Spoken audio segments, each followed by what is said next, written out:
Hello, everybody, and welcome back here to DreamHack Bucharest. And, well, we've been a bit naughty. Just a little bit. I've stolen Red Eye's microphone. Yeah. Because, not gonna lie, he pissed me off before.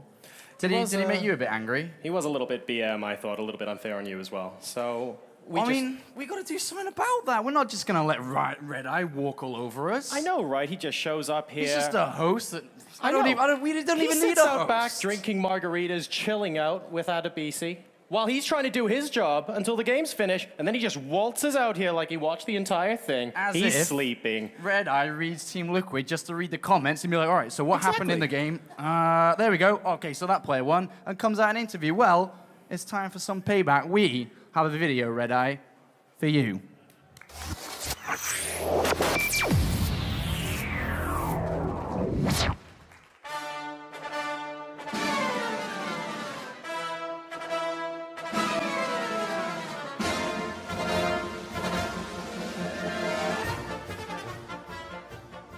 Red Eye, wow. What's there to say? I mean, everyone remembers him, of course, from his 1971 championship in Pac-Man. Very impressive victory. As far as we can figure, Red Eye isn't even a gaming name. We think he got it from Woodstock. I think it means he smokes the marijuana. If you really want to know how old Red Eye is, well, we think he's like a tree. You're going to have to cut open his leg and count the rings.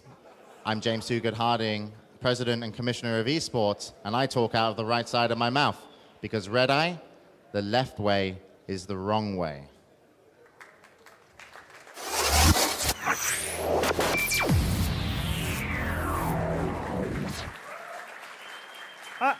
I think I got off quite lightly, actually.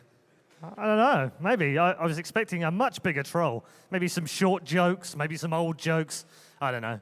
Anyway, on with the serious stuff. Would you like to see a semi-final? We have one more. Let's find out who's going to go through to the grand final to play Bly. Steady, steady. First up, ladies and gentlemen, please welcome a man who is going to play in his first ever semi-final at this level. A fantastic run through the competition. He is Sweden's finest, Starnan!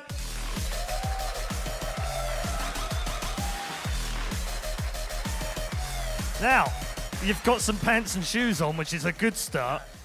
You seemed quite nervous before the last game. You seem much more chilled out now. Is that because you've kind of gone as far as you think you could have ever gone, or do you still think you can get through to the final? I already exceeded all my expectations, but now I just want to keep trying, and so I'm not nervous anymore. So that feels good. Good, a chilled out Swede, that's what we like. Who's he going up against? Well, a man who has actually gone through this tournament like a hot knife through butter. Or maybe other adjectives you could think of. This man is a man who tried to make it 2 poles in the semi-finals, and he did that. And there's an old meme out there about Koreans owning white dudes, but this was almost Poles owning white dudes, to steal a phrase from Carmack. He is, of course, Poland's Nerchio! Hello, sir. Good. So, your teammate is now in the final. How cool would it be for you and your team to have 2 Team Acer players in that grand final? I mean, if I win now, right now, in the semifinals, it doesn't really matter who will win in the final because me and Bly will be winners already. And in terms of training with him and knowing him and practicing with him, are you even thinking about that right now, or are you thinking about how do you get past this guy? We don't really practice, but we talk about strategy, so I think it might help me a little bit. All right, well, we'll see. Ladies and gentlemen, it is the semi-final. Nerchio versus Starnan. It's coming up right now. Don't go anywhere. Here's your wonderful casters. I'm not going to troll them anymore. It's Apollo and Jorisar. All right, thank you, Red Eye. Yeah. I agree, though, James. I don't think it was hard enough to you. It was nice, though, because, I mean, short jokes, old jokes, why pick on the easy target? Exactly. Yeah, all gotta right, let 'em all so fly. we are now ready for the second semi-final, and I'm not going to lie, Nerchio is a clear favorite going into this against Starnan. It is going to be difficult. He's one good thing to mention, remember, is that this is very, very difficult, and Starnan has no expectations. going into this. So once before we do get into this, I'd just like to say hello, Sweden. We are now live on Swedish television. So hello, Sweden, and hello from Romania, as we have a couple of people here. Quite a few people. Yeah, I think they like it here quite a lot, guys. We hope you are enjoying this at home, wherever you may be in the world. The countdown has begun in game number 1 of the second semi-final. We're loading into the map now, ladies and gentlemen. Nerchio versus Starnan. Are you ready for some StarCraft? You guys in Sweden, you've missed a lot of action, but fear not, the second semi-final is underway now. We are loading in, we are ready, we are keen, we are excited to get into this map. Nerchio, a massive favorite going up against Starnan. Starnan having a tournament of his life. Going top 64, and then on top of that, he's in the bloody semi-final right now. And he's not out of it yet. He may well find himself in the finals, but first, he needs to get through this best of 3. Guys, representing Western Wolves, the Swedish Hope. He spawns in the left-hand position of Metropolis as the red Protoss player. Give it up for Starnan.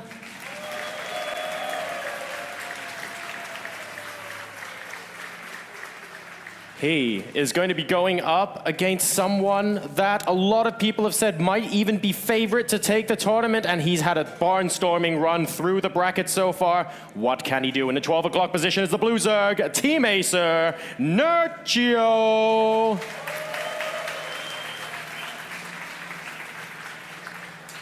All right, so the last remaining Swede in this tournament. It's going to be difficult for him, no lies there. Of course, representing his team, Western Wolves. Nerchio with Team Acer. Already Bly in the finals, waiting the winner of this. The winner of this will go on to play against Acer Bly, teammate of Nerchio. Let's find out if the underdog story can come true here, Jorisol, because that is exactly what it's going to have to be. Yep, and these guys, we've seen Starnan is perfectly capable of opening up with aggression, as we saw in his quarterfinal match. Let's see if he opts to go for something like that again. Nerchio, very much rooted in a super solid macro style. They're trying to pick apart the probe, who is being the most annoying unit in the game right now, but Nerchio is not going to have any of it whatsoever. Nerchio plays a much more standard style compared to Bly in this matchup. I'm pretty sure we're going to be seeing a textbook ABC style of play from both players, unless Starnan starts to try something a little bit aggressive. If you remember in the previous game that he played in the quarterfinals, he opened up with something super aggressive to test the water. But on this map, because it's so large between bases, he will open up with another expansion, a command center down, and he does make a star with his waypoints, another one coming down. And the crowd seem to be loving it. They do indeed. The drone now going to be chasing the probe out of there. The Nexus first coming out from Starnan. He is enjoying himself, and I think the crowd managed to figure that one out by themselves. We're going to have a gateway now joining the wall off here, as the natural expansion has, of course, gone down for Nerchio, and a couple of Lings going to be popping out here, 4 in total, to test the waters out on the map. All right, so the Lynx won't be really able to do anything here. This is a complete wall-off of structures, so it's going to be impossible to break down in time before the pylon is done. But there is the drone going to take 3 bases. So Starnan 100% confirmed his natural to be taken. Nerchio now saying, well, I'm not going to play like my teammate. He plays weird. I'm going to take my 3rd hatchery pretty early on. And with this 3rd hatchery, he will be able to keep up drone production for a long time, and even a bit of another structure coming down, another pylon coming down, just to make sure this is 100% guaranteed to be walled off, which indeed it is. That's right. So we have the cannon now completing, going to be putting off a pot shot against the Overlord. Of course, we have that other pylon cancelled there now that the safety of the cannon is up. And both of these players, like you predicted, Apollo, are going to go into a pretty textbook PVZ at this point. We have the cybernetics going down a little bit further away from the wall, of course. Starnan wanting to make sure that a timing attack or something similar doesn't snap off that cybernetics core, in which case it'll be very frustrating for him not be able to reinforce with those stalkers. So nice and chilled out from both players at the moment. So at this stage of the game is where Zerg takes full map control. They have these Zerglings, that probe, going to make its way to the 3rd base. It's trying to find out 100% if there is a 3rd or not, because the standard play is to take this 3rd base. If it's not there, he's going to start to panic a little bit, but luckily for him, he will get the scout off. He does confirm, and now he knows he's under no danger, because Nerchio's thrown money into his economy. He's thrown money into his being able to build drones, overlords, queens. So now Starnan has a couple of options to choose from. The next move in this game is going to come from Starnan. It has to be whatever he chooses for his tech path. What tech tree will he go down? Will it be Twilight Council, Robo, Stargate? He's actually taken double gases pretty early on here before deciding to go for a tech tree. So what this means is that he's going to start to bank up a lot of money. He's going to be able to start to bank up a lot of sentries here. And with a lot of sentries banking early on, he's going to actually save energy on the sentries because they save energy over time. And that's going to allow him for longer duration on the force fields and more force fields to come down, which ultimately will be for a third base. That's right. We have a lot of gas going to be popping out here very soon from Starnan. Nerchio, in the meantime, taking 2 gases in his main, but that's about it at the moment. And the robotics facility is going to be the weapon of choice so far for Starnan here on Metropolis. So Chrono Boost currently going into the Nexus. No Chrono Boost available. Another one's actually just gone into the Nexus on the natural. No extra units coming out for Starnan at the moment. Twilight Council and Forge coming down. Another Forge. So he's playing very economy focused here. He's going to play a little bit greedy, cut down on the unit count. With another Forge, he's going to be able to continue to upgrade. He's going to be working off 2 Forges, and with a double gas so early on, that's going to help him out because he'll have equal amounts of sentries if he hadn't have taken, for example. So now he definitely is gearing towards the third base, slowly taking it through the back rocks, connecting the natural to the third, which are there. And we will slowly but surely see this happen in a couple of moments' time. Absolutely. We've got Starnan here. Like you mentioned, Apollo, going for quality over quantity there. With those double upgrades, we should be seeing the second Forge pop in sometime soon. There we go. +1 ground armor in addition to that +1 weapons coming out of him there. And let's see what his plan is for this robotics facility. We have an observer moving out towards the base of Nerchio and immediately starting on an Immortal. So right now, Nerchio's building a lot of units early on here. He's got 5 in production. I think he's got quite a handful out already. So a total of 10, roughly 8 to 10 are going to be out. Zealot will get surrounded, and Zerg maintains control of the map. But with these roaches out, and that's quite early roaches. To be honest, Nerchio is given, or not really, he's basically saying with these roaches, saying, all right, my opponent is inferior to me. Everybody is. I'm Nerchio.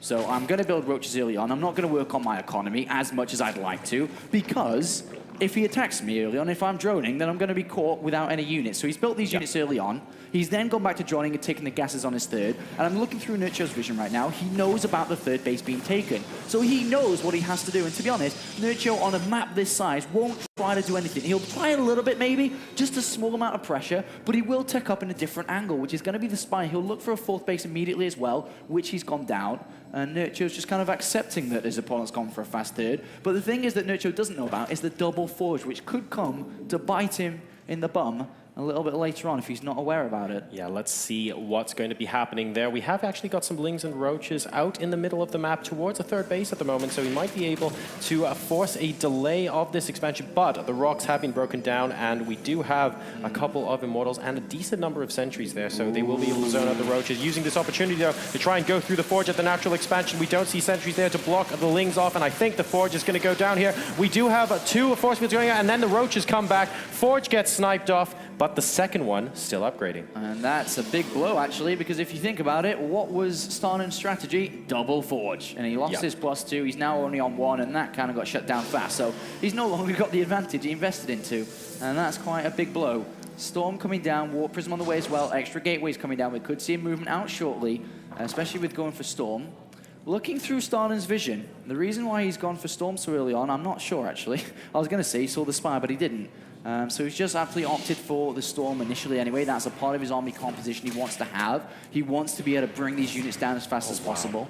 And 14 Mutalisks are on the way for Nerchio. So he really wants to keep Starnan holed up at home, wants to make sure that he has the freedom to move around the map as and when he wishes, and needs to deny as much map presence for Starnan as possible. And that's what these Mutas are going to aim to do. But Psionic Storm is 2/3 of the way done now. Can he use that effectively against potential clumped up Mutas a little bit later? The Mutas don't know about the Warp Prism moving up on the top of the map. So if he actually sends them into the third base, for example, right now, Starnan's going to know 2 things. 1, there are Mutas in here, and he does indeed in the main base. But 2, he knows that the Warp Prism is free to do as it pleases in the main. Let's see what happens here. The Mutas actually over the mineral line, getting a decent decent number of pro kills at the moment. We have a couple of Stalkers trying to bring them back, but continuing to kill workers. 14 killed at the moment, and oh my goodness, look at this at the third base. Complete surround there on the Nexus. Oh, the Nexus is going to fall down. Lings try, oh, they're actually trying to bring it down. The Storm comes down, but it's not enough. And Nerchio delivers a game-winning move. That puts him so far ahead of the curve.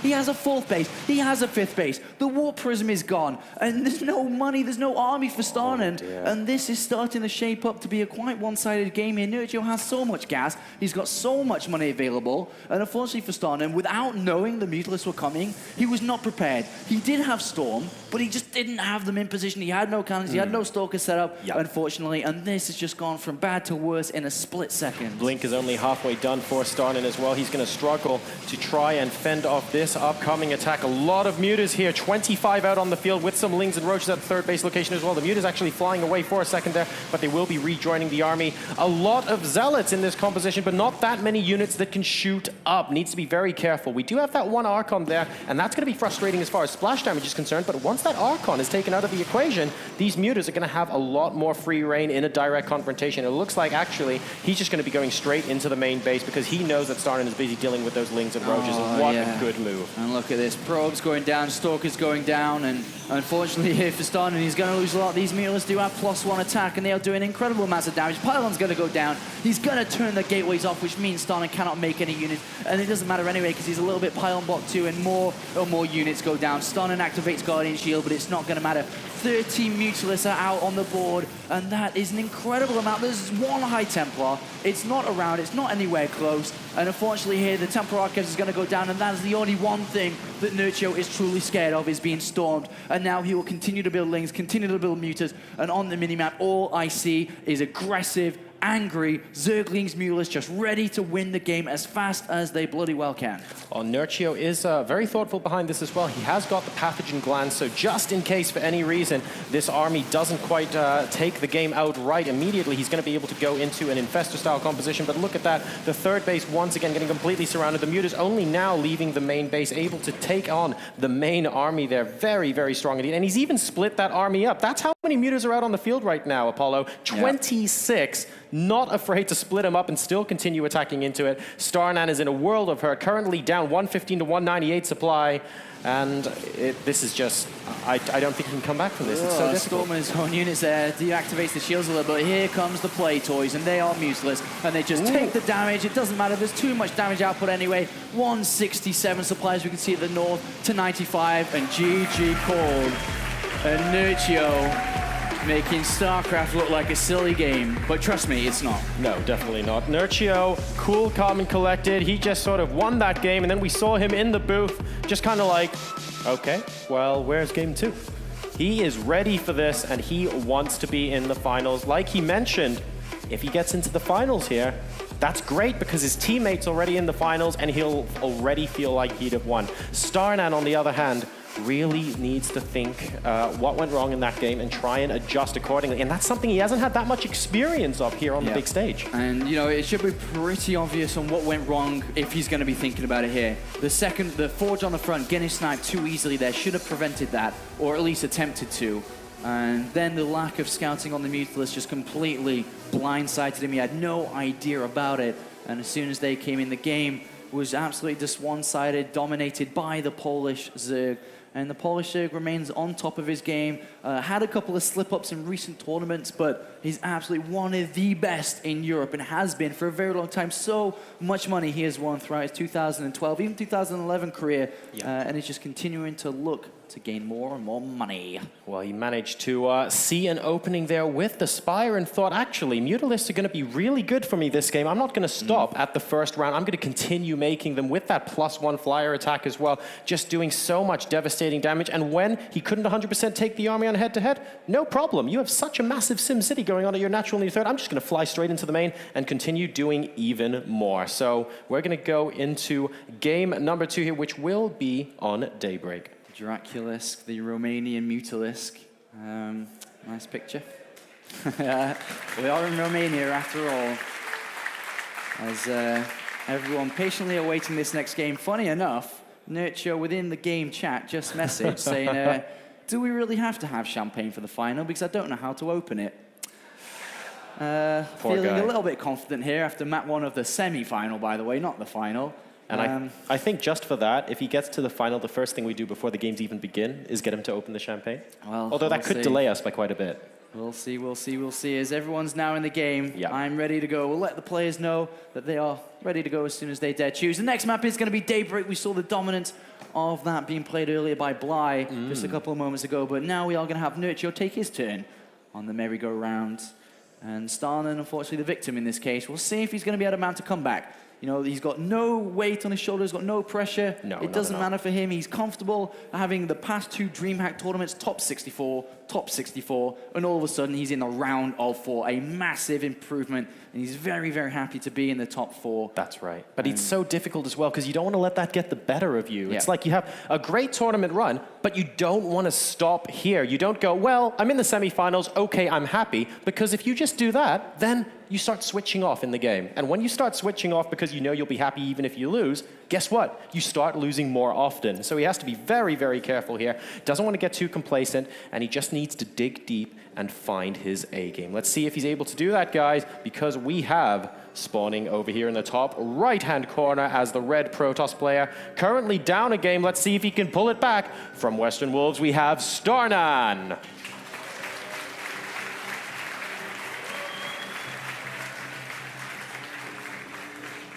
And his opponent, the blue Zerg in the bottom left-hand corner of Daybreak. What will he be able to do? Can he close this out? He made game 1 look relatively simple, but he needs to do that one more time. From Team Acer, Nerchio.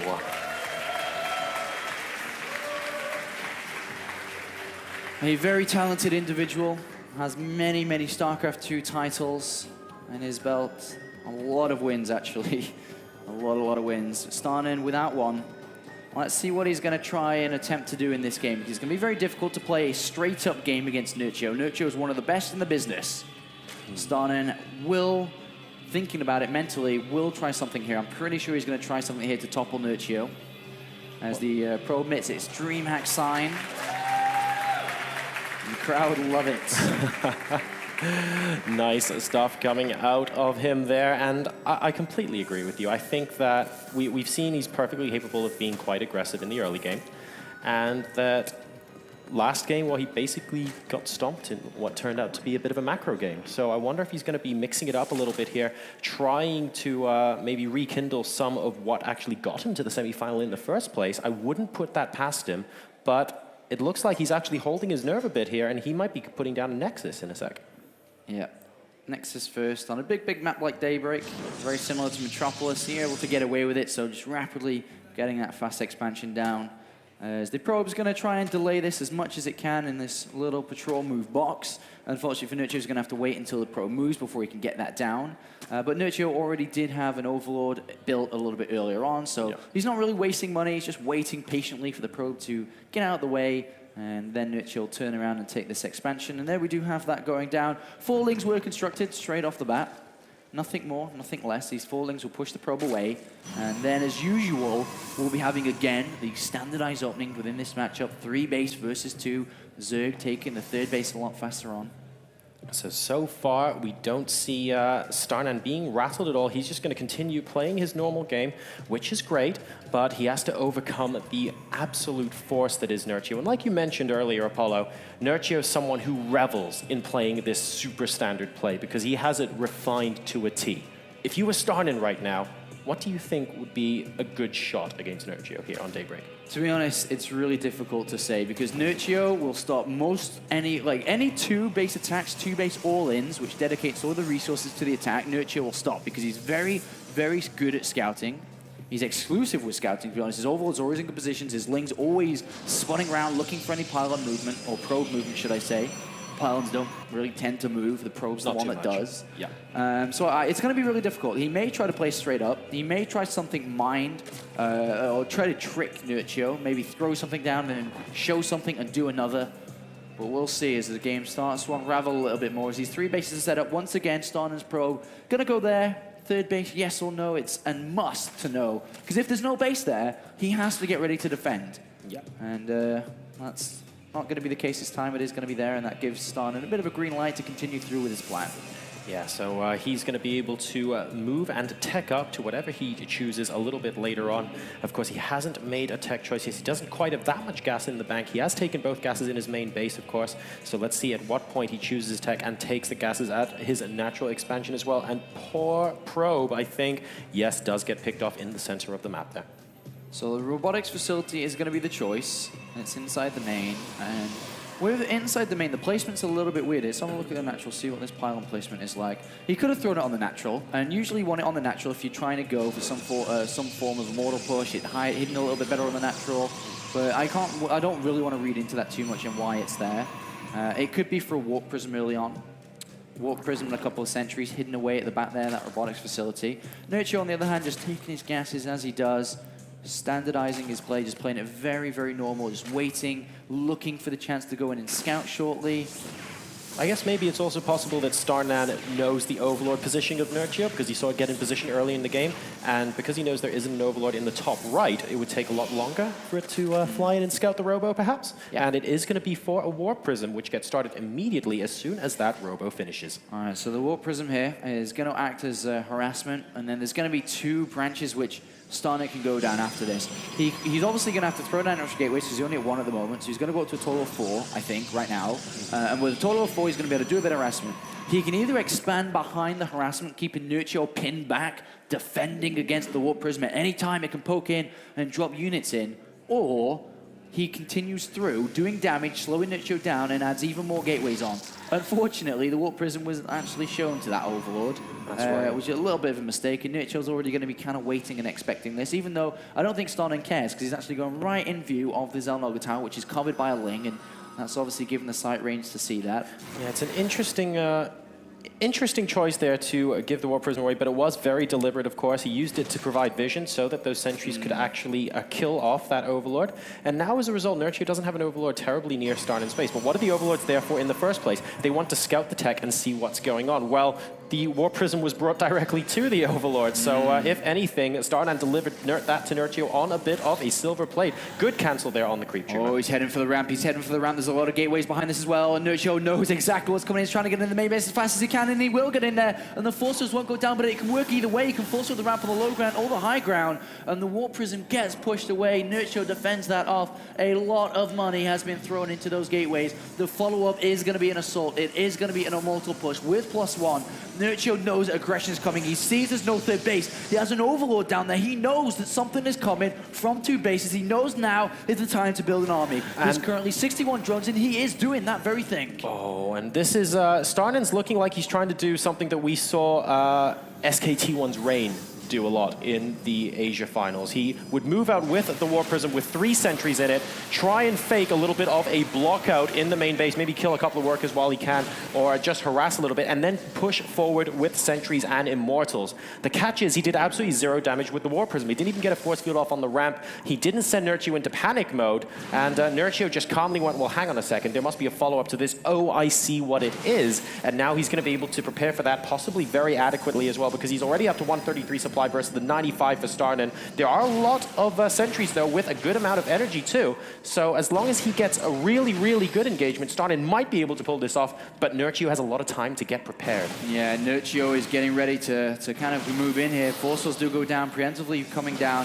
Nerchio's probably happy about that as they do get wasted. Oh, he grabs a couple of roaches, 2 roaches do go down, excuse me, but there is a flank coming in from Nerchio from the natural. He's going to surround this army, and he's going to try and say, I want to be in the finals. Great forces. Where is the flank? It's very, very late here from Nerchio, and Starnan's doing a great job here. 2 immortals survive. Forceful's absolutely spectacular, and they're beating the odds. Starnan could be beating Nerchio here. He could be. They're tied up at 101 supply apiece. And Starnan moving into the 3rd base. That's a GG. And we've tied it up 1-1 here in the semifinal. Nerchio smiles if he wins. Nerchio smiles if he loses. Yeah, that's just... That's his winning face and his losing face. There's just nothing ever changes with that guy. He's the Keanu Reeves of StarCraft. And wow, look at that. Nerchio just wasn't quite ready for that. Despite the Warp Prism doing hardly anything, he wasn't set up with a good flank. He lost a couple of units to force fields there, and Starnan did the unthinkable. Usually Nerchio crushes those kind of attacks, but that is a fantastic victory for the underdog, the massive underdog going into this, Nerchio is a clear favorite. And if the fans were to vote, it would be like 95-5. Bing, bing, bing. As the lights come on, and we are getting ready for this third and final game here. Any predictions on who can take it? You think Nerchio's going to clean it? Can the Swede pull it back? Well, okay, I think that Starnan came out and tried something really, really cool there. Yeah. And it caught Nerchio off guard. It wasn't the perfect execution because the War Prism and the Sentries didn't do a lot of damage. It actually just basically went in and went out. Yep. But the follow-up was good anyway, and those force fields were fantastic. But that is the kind of thing that you get a win off someone like Nerchio once. So I don't think he'll be going for something like that again in game number 3. And as a result, he needs to think of something else that could also work against Nerchio. So he didn't play a straight-up very long macro game in that game number 2. And that earned him a win. Yeah. But he has to think of something else. I hope he has a second strategy up his sleeve. Well, he beat the odds. You know, Daybreak is difficult as it is. And then it's Nerchio, which is even more difficult. But he did it. And now going over to the next map, which is Ohana, a smaller 2-player map. It's going to be a lot more difficult. Nerchio can get caught off guard. And the reason why I say that is because on a small 2-player map, Zerg, of course, the reactionary race. And if an attack comes in, you need time to react. Yeah. The smaller the map is, the more difficult that is to actually happen. And if Starnan pulls something out of the bag of tricks he very well may have, then we could see an upset here in the second semi-final. We could have a Swede go into the finals to face off against the Ukrainian. We could indeed. Let's see what happens here. The map is now loading, and Ohana, a map that's we've seen that kind of play actually from Protosses against Zerg before. We can have timing attacks on this map. It's not out of the question as well, but Nerchio is going to be very, very aware of that this time around. So let's see if he manages to pull it off. Guys, we have spawning in the bottom right position of Ohana, representing Western Wolves, the red Protoss. Can he do it? He just took a map off him. Ladies and gentlemen, it is Starnan.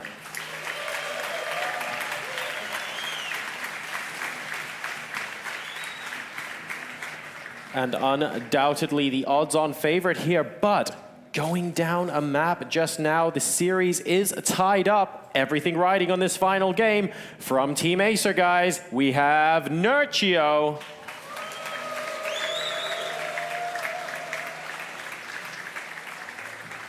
Both of these guys have accumulated enough points throughout the DreamHack season. Remember, this is the 4th and final stop of the DreamHack Eizo Open in Bucharest. They've both got enough points to see themselves to DreamHack Winter in November in Jönköping. And yes, I said that right to all the Swedish viewers. I practiced that for a very long time, trust me. And now the probe is making its way in. And he's going to scan out no early pull. Sigh of relief. Coming out from Starnan, who most likely can aim for a Nexus first here. Could try Forge first. Could easily try it and then try a bit of pylon blocking with the probe and delaying the expansion of Nerchio. But the most likelihood here is going to be, again, Nexus first. But nice pylon, nice probe uses there, just preventing any drone from mining from that close mineral field. If you notice the mineral fields, there are a couple closer than the other ones to the hatchery.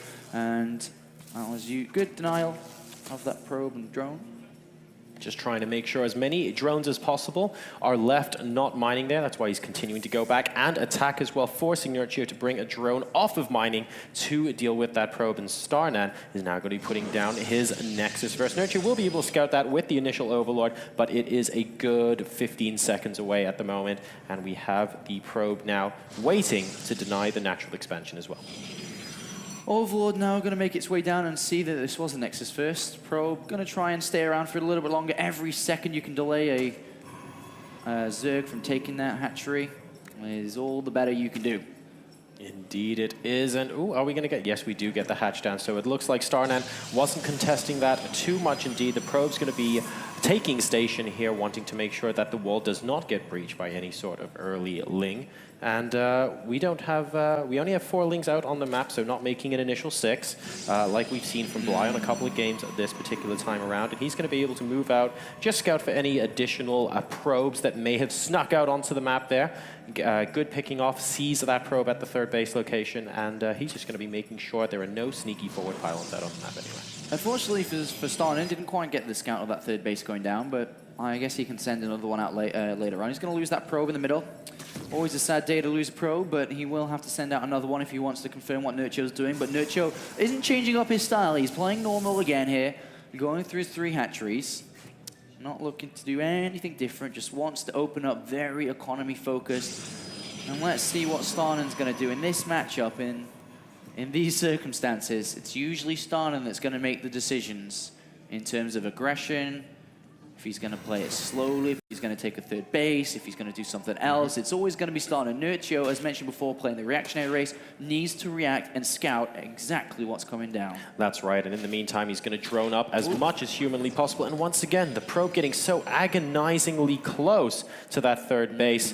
But he got so close and had the Lings take it out. He can suspect it's there, but it's always going to be an annoying, nagging feeling in the back of your mind going, well, what if, what if? And unfortunately, because that probe didn't make it an extra meter, Starnan got fined 150 minerals, and that fine goes into a cannon to make sure he's actually able to defend. As mentioned, you know, during the series, without that third base down, he's actually sent out another probe. He's going to get denied again. Oh, That's dear. 3 probes gone down. Is he going to get the scout? Oh, he gets it this time. Oh, he gets it finally, but 3 probes in the cannon later. I'm not sure if he cancelled the cannon No, on he his didn't. natural in time. It's so still there. A little bit of an expensive scout, that one, but a scout nonetheless, and he does confirm what Nerchio's doing. And there comes down the robo. That is a little bit later than it should be if he was going to play a similar style as before, which may lead me to believe that Starnan will try to take a third base. Nerchio, a 6-minute 30 Roach Warren.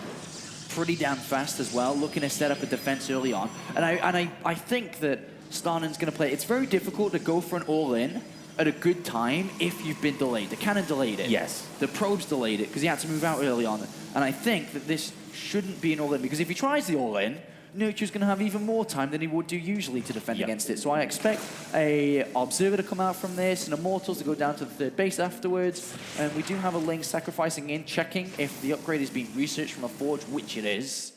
And that's kind of normal, I suppose. Exactly. The Observer going to be popping out now. Like you mentioned, Starnan, of course, building that extra cannon and 2 probes getting lost, scouting that third base as well. That's just extra time that Nerchio has to get more units to defend against a potential attack. So Starnan going to be playing this a little bit more slowly than he otherwise would. And his tech route of choice is going to be the Robotics Bay immediately going down. So instead of going for a potential Immortal timing here, he's going to go straight into that Robo Bay. Whoa, this is super interesting here from Starnan. How is he going to play this out? Is he? I doubt he can't get Warp Prism speed. It has to be Colossus coming out. And a 2-base Colossus push, I have not seen that in a very, very long time. And well, it's going to happen here, Jar. So we're going to see it. It can get weak. If it gets surrounded, it is absolutely going to get devastated. But with an Immortal being made, as the Robotics Bay nears completion... Oh, 6 gateways, and he's War Prism now out, and he also has the Immortal, and an Overlord going to be popping in here. What will he be able to see? He doesn't see the stuff in the main base. Is he? Oh, he sees the Warp Prism. That is shown. So for the 2nd game in a row, the Warp Prism is shown early to Nerchio here. He's going to get Warp Prism speed. Oh. He's going to... This is going to be the same thing. It's going to be the same thing, but he's enhancing it. He's saying, all right, well, I wasn't quite fast enough to get the ramp this time. I'm going to research the speed for it, and I will be fast enough. And this is pretty unique. It's a lot of money, it's a lot of investment, and it does take a while to research too. And Nerchio's setting up a defense. So basically Starnan saying, well, he's probably going to expect it. I'm not expect the speed, but he's going to expect what's coming. Now let's make sure, even though he's expecting it, he's out of position.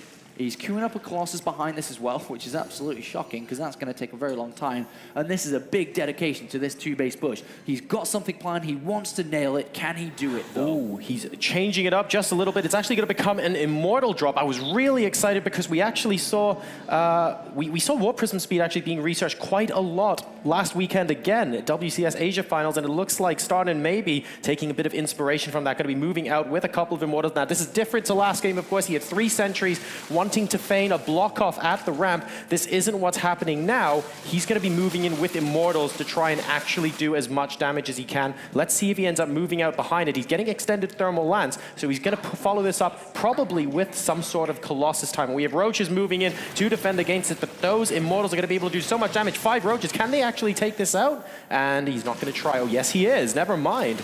Oh, Starnan's ready to fight these, though. Immortals are pretty damn good against Roaches, and this becomes a very awkward game here for Nerchio. Remember, he cannot lose that Warp Prism, but Nerchio is saying, hey, buddy, what do you have at home to defend? And unfortunately for Starnan, he does not have the Zelnogger Tower, and he's going to be in a bit of trouble here. But he will see the Stalkers ahead of time. There is a Stalker, I mean, see the Roaches, there is a Stalker down there, and he's going to have to defend his heart out here. He's got a lot of force fields, but does he have enough actual damage to deal with these Roaches? Another cannon's coming down, the Warp Prism remains, and these force fields have to cut this army up. And the Colossus is going to be a bit of a surprise as well for Nerchio. He's going to return back after that. And a Spire is coming down to deal with this Warp Prism. Drones have gone down. Let's have a look at that. A couple of drones have gone down, but not much overall damage. You know, the damage control has been pretty good from Nerchio. He hasn't lost too much at this moment. Oh, very nice. Warping in the Zealots in front of the Immortals so that the Zerglings have less surface area. And now, wow, so much being done with so little here. Great job there from Starnan. It will get cleaned up, but he basically did that as effectively as he could have. Now, behind this, he is going to be going for a Twilight Council and a Forge. And over in Nerchio's side of the world, the Spire is about to complete as well. So those Roaches, very, very menacing, but unable to stop Starnan right now. And he's actually going to be taking his third as well. That was quick. And Starnan will take a third. He's not going to follow this up with a 2-base push, realizing that there's a goddamn lot of units out. It's 12 Corruptors. There is a lifespan on the Warp Prism, and it's not a long one. It's about to die. As soon as it attempts something again, Nerchio's had enough. He's going to pick it off from the sky. He knows exactly where it is. He's going to follow it and track it. And remember, those Corruptors, not only will they kill the Warp Prism here, they're going to go immediately targeting down those two big, tall, lanky units, the Colossus. And as soon as they fall, what damage output, seriously, does Starnan have? 0. He has a handful of Stalkers. He's got 2-2 on the way, so eventually he'll be strong. 2 Immortals have joined in, and is the Warp Prism still full? No, thank God for Starnan, because I think he realizes that the lifespan of this isn't going to continue in this game. But the problem is going to be these Corruptors. Dear, oh dear. Force fields have to be so good, have to be so damn good. He's moving out with the Warp Prism again towards the third base location. He's going to try and get a bit of harassment damage done, but we have the main engagement going here against the army at the third base location for Starnan. The Corruptors just going to town on these Colossi, and the force fields do zone out some of the units, but the Colossi just go down like hotcakes, Apollo. And that's a lot of Roaches and Lings, man. We need to be careful with those force fields. Splitting the army in half, but both sides can actually hit at this point. And we have the Zealots now harassing at the third base, taking apart the Queen. But I just don't think this is enough damage at the third. We do have a repulsion here at the third base, though, of Starnan as those Zealots get cleaned up. And the drones, I think, were largely left untouched there. Yeah, minimal losses from Nerchio, still remains with 40 supply in the lead. Not too many killed, enough, though. But Starnan is okay for now. He's got 2-2, remember. He's got double Forge, which is going to help him out. I wonder if he's going to try and hit a 2-2 timing. He doesn't have Colossus, though, which is so good against Lings. Lings have no upgrades, Roaches have no upgrades, and that's going to be a problem here for Nerchio against 2-2. Run, Warp Prism, run! Run! You have speed! That's what you were designed for! Maybe not. Sad times here on Ohana as the Warp Prism, with that speed upgrade, unfortunately, going down for Starnan. He's at 140 supply now to the 182 of Nerchio, 73 to 64 workers. He's going to hit it. He's going to hit a 2-2 timing here. He's warping in the last few units, warping in the last few amount of units, making more production, 3 more gateways coming down. This is going to be it. Can the Swede go to the final? He's not taking his gases. Oh, he takes it now, okay, but I still think he's going to move out. Here it comes. Force field, hello. He's got so many sentries. No upgrades. No upgrades from Nerchio. Is the favorite going to be toppled if the unit control is good from Starnan and he separates these units into little bite-sized chunks? Maybe it's possible. 10 Corruptors, useless. Maybe they can use their Corruption spell to lower the armor on these units, but that's not going to matter too much because the damage output is going to be insane. 4 Infestors coming in. Nerchio knows he's in trouble. Sends out a Ling counterattack to maybe bring his opponent back. Starnan, where are you going? You have such a strong army, and I think he's being distracted by this Ling counterattack, which he knows is coming. And here we go, going to try and surround the Nexus and maybe kill off some probes here at the fourth. A probe drill going down while the Zealots continue to try and work away at the Zerglings. Will he be able to get much damage done? It doesn't look like it. The fourth base has gone down, and the rest of the army is going to be coming back for Starnan, but that timing that you were talking about, Apollo, he really should try and hit. It's closing because the Great Aspire is almost done. The Infestors are out now. There's 6 Infestors in total. Great Aspire almost done. Brudler's coming more from those 10 Incorruptors he has. And we're about to see the movement out again by the Swede. Can he break the Spine Crawler wall? A Warp Prism is coming out to aid and back this up. And as he throws down a Stargate and researches +3, he's not going to even attempt it. He knows his tournament life is on the line. He doesn't want to risk it for a biscuit. He's going to pull back, play it safe, take a 4th. And with taking a 4th, he's not in a bad position. He's killed Nerchio's 4th. He's stopped the income from Nerchio, as we can see, only 100 gas, having built those 5 Broodlords. And Starnan's going to take it to the late game. And we know how difficult it can be for Protoss there. Is he going to be able to do it? Can he go the distance? Let's see if Nerchio is going to attempt to pull out a timing as well, because the Stargate only just now going down. So those Broodlords are going to be out long before any sort of mothership play is possible for Starnan there. Like you mentioned, Apollo, that timing window is now shut, closed for business, because the Broodlords are on the way.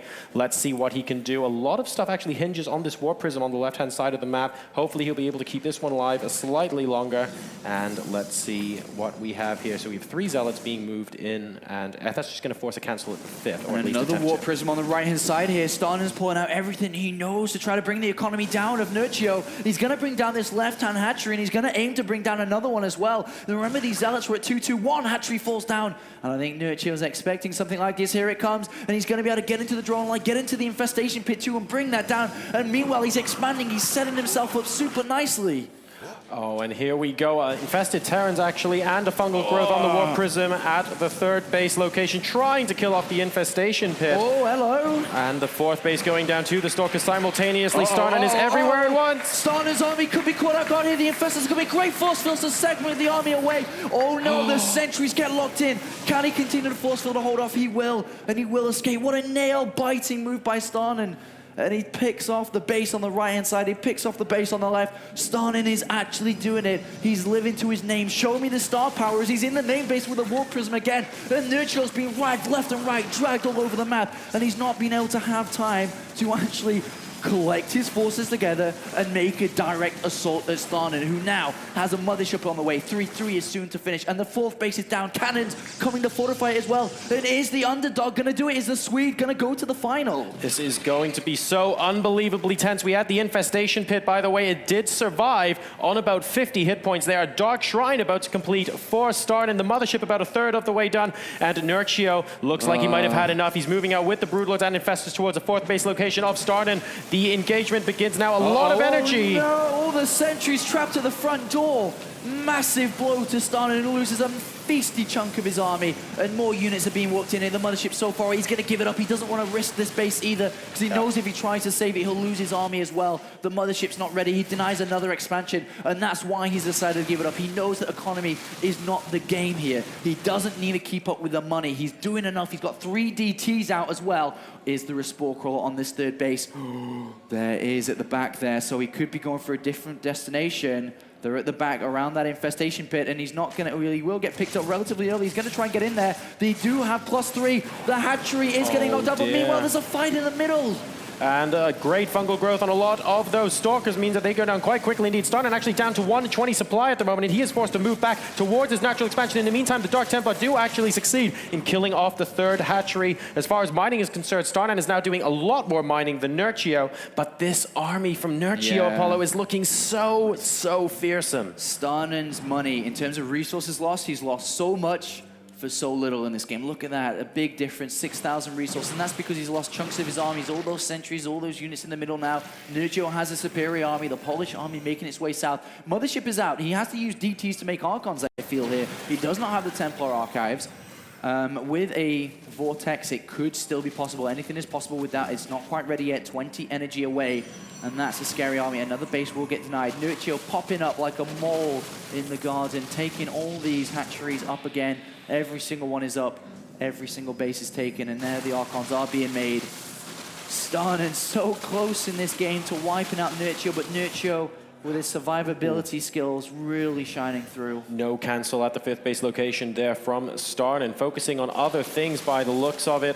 Nerchio continuing to march forward here, asserting his authority over the map. Starnan, without that Templar archives, has no hope of feedbacking the Infestors. And there's just so much energy on them. I'm really fearful for Starnan if a direct engagement happens at some point soon, and Nerchio might be looking at trying to force one. He's moving to the 4th base location. There's a lot of long-distance mining going on there. Is he going to try and attempt to interrupt it? The Broodlings do get a little bit of a for the scout vortex. off. He's going for the contact vortex. Oh, I think he's trying to get it in. He's going to attempt it. Here it comes. Oh, here we go. Comes.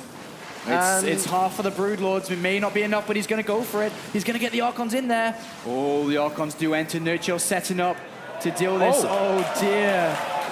Okay, there we go. The beach ball's going into the vortex as well, and there are some banelings waiting when he comes out. Let's find out what happens here. Oh, the Archon's going down so quickly. That was beautifully done from Nerchio. He's on 170 supply to the 135 of Starnan, and now the mothership is under attack. A lot of fungal growths coming down, and Starnan is melting, for lack of a better word. His army is gone. He's down to 79 supply, and I think Nerchio has done it. Yeah, GG, well played. Nerchio goes to the final. We're gonna have 2 teammates fight it off. Nerchio has done it here. Again, a fantastic performance from Starnan. Absolutely incredible. There is the man. There is Nerchio going to the finals as he makes his way for a winner's interview. And we will have a Zerg versus Zerg grand finals here at DreamHack Bucharest. Wow. That was easy, right? Not really. Talk us through the first map. First map, what was it actually? Metropolis. Yeah, of course. Actually, I didn't know what to do like in the middle of the game because I wanted to like make broodlords and stuff, but it would take very long, and I guess audience would be bored too. Yeah, my friends told me actually that he's better late game, so I tried to end it faster. So I went mute and it worked. It did work out, and then the second map looked like it was all in control, and then he comes and does something completely weird, and you lose the second map. How did that happen? I mean, it's very hard to defend the Immortal Lin, so I knew it would be hard. I actually saw it coming, but maybe I made a little bit too many drones. And yeah, I was a little bit unlucky because he caught my whole army, and my goal is to take a little bit of force field from him, but yeah, I tried to do that, and he blocked all my army. And then a little bit of basketball into the vortex at the end of the third. Yeah, but yeah. I mean, again, my friends told me to do banelings. I mean, I tried it before, and I had minerals and the resources to do that, so yeah. All right, so moving on, you're now in the grand final. You go up against your teammate. It's an all-team Acer final. Your boss has got to be thrilled, right? Yeah. Okay, I'm going to let you go and get prepared and ready for the final. Ladies and gentlemen, Nerchio.